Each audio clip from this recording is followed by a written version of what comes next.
क्या आप जानना चाहते हैं कि टैरिफ क्या होता है, कोई भी देश एक दूसरे पर टैरिफ क्यों लगाता है? तो आइए जानते हैं इसी के बारे में। टैरिफ होता क्या है?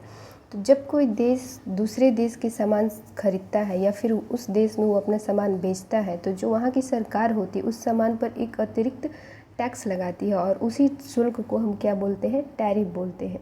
अगर हम भारत किसी देश में अपना सामान बेच रहा है तो वो देश उस पर टैरिफ लगाएगा।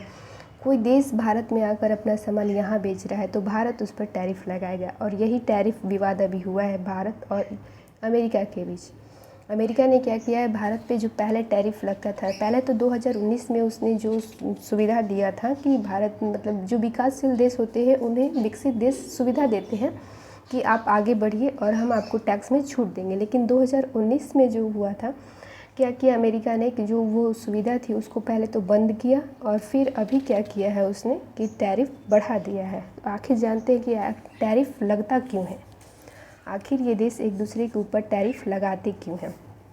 तो टैरिफ लगाने का पहला तो मुख्य कारण होता है कि जो भी देश टैरिफ लगाते हैं, कोई भी देश क्या चाहेगा कि उसके देश के जो उद्योग है पहले वो ग्रो करें, उसके बाद दूसरे देश का सामान वहाँ पे आए। तो पहला तो रीज़न ये है कि वो अपने देश की उद्योगों की सुरक्षा के लिए टैरिफ नहीं लगाते हैं। दूसरा, सरकार जो चाहती कि किसी भी देश की सरकार चाहेगी कि वहाँ क्या हो, ज़्यादा से ज़्यादा राजस्व इकट्ठे हो, इसलिए वो क्या चाहती है, दूसरे देशों के जो वस्तुएँ होती है उन पर क्या लगाती है? टैरिफ लगाती है।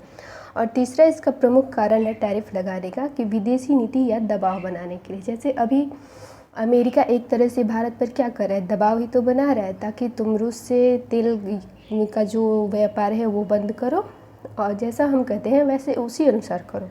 अगर ऐसा नहीं करोगे तो हम क्या लगाएंगे? टैरिफ लगाएंगे। जो टैरिफ 25% करके उसने 50% अब भारत के ऊपर कर दिया है।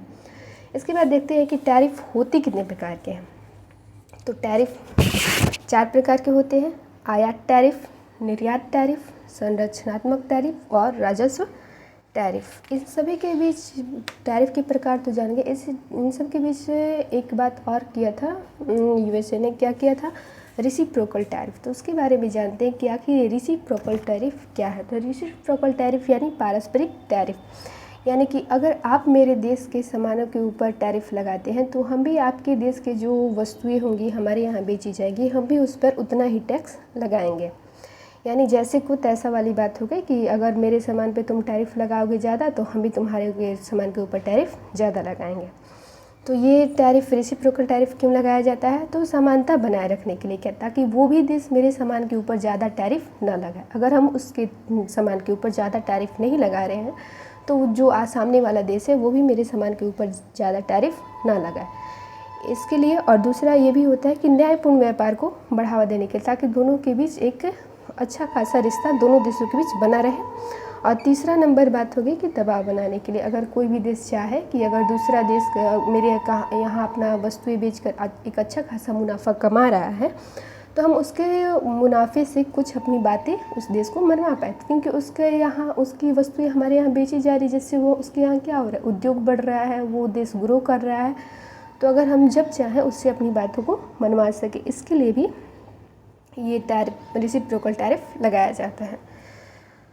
अब देखते हैं कि आखिर भारत से क्या क्या वस्तुएं अमेरिका को निर्यात होती हैं। तो भारत से बहुत सारी वस्तुएं जो है अमेरिका को निर्यात होती है। भारतीय जो बाज़ार है इसका लगभग 17 से 18% सीधा व्यापार कहाँ होता है? अमेरिका के साथ होता है। इसीलिए भारत को इससे लॉस की संभावना जताई जा रही है। हालांकि इसके लिए और भी उपाय हैं जो भारत करेगा, आगे देखेंगे उसके बारे में। तो भारत से क्या क्या निर्यात की जाती है? तो मोती, कीमती पत्थर, धातुएं, इलेक्ट्रॉनिक्स और इलेक्ट्रॉनिक उपकरण, खनिज ईंधन, पेट्रोलियम के उत्पाद, मशीनरी, इंजीनियरिंग के सामान, लोहे और इस्पात से बने सामान, कार और वाहनों के जो पार्ट्स होते हैं वो भारत से निर्यात किए जाते हैं। कहाँ पे? अमेरिका के लिए। कार्बनिक रसायन, चिकित्सा उपकरण और हाथ से बनी जो वस्तुएं होती है वो भारत की बहुत ही डिमांड है। कहाँ? अमेरिका में।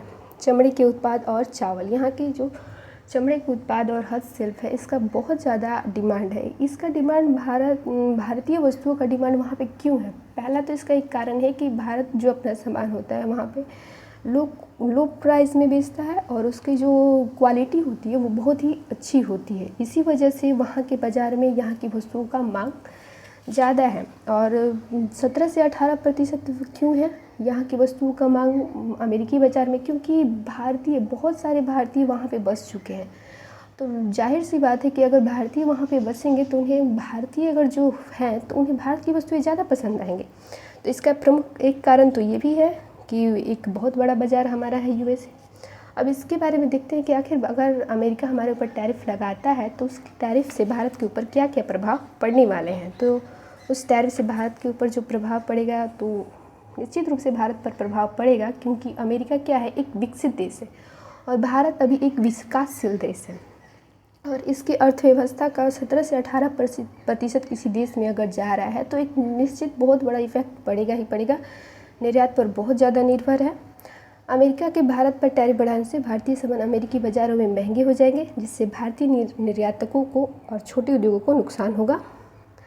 अगर कोई भी वस्तु किसी भी देश में महंगी हो जाएगी तो निश्चित सी बात है कि अगर वहाँ के लोग क्यों हमारी वस्तुएं खरीद रहे हैं, क्योंकि एक तो सस्ती है और अच्छी क्वालिटी की है। लेकिन अगर यही वस्तुएं महंगी हो जाएंगी तो उन्हें और दूसरे प्रोडक्ट दिखेंगे किसी और देश के बने हुए, या फिर हो सकता है कि अमेरिका के बने हुए और प्रोडक्ट दिखेंगे तो वो उसे खरीदना ज़्यादा पसंद करेंगे।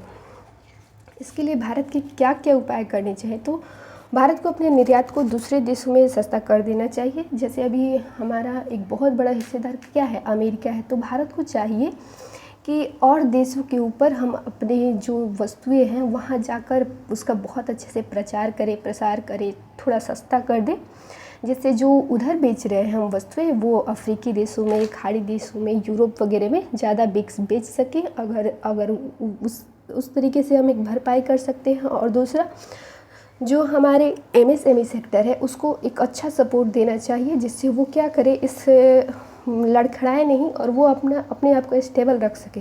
भारतीय इस समय क्या कर सकते हैं, तो उन्हें क्या करना चाहिए कि जो हम लोग हैं और जो हमारे लोकल उत्पाद है उसको बढ़ावा देना चाहिए। वीडियो के बारे में अपनी राय कमेंट बॉक्स में ज़रूर बताएं।